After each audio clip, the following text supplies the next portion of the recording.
مفيش حسن النهارده اهو، انا واللوير مش عايز اخش في الفيديو. نجرب البتاع ده اسمه طاقه، سموحه، مسجد الاصدقاء. كان صغنن بس فيه ديزاين حلو.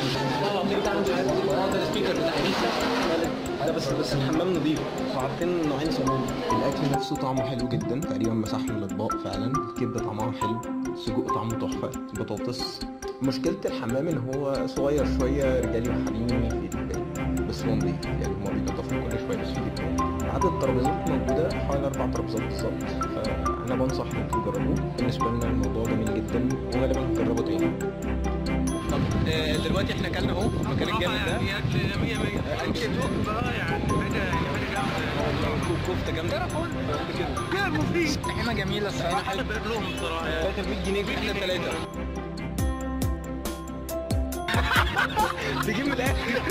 بيجي قال لك هي دي اهي.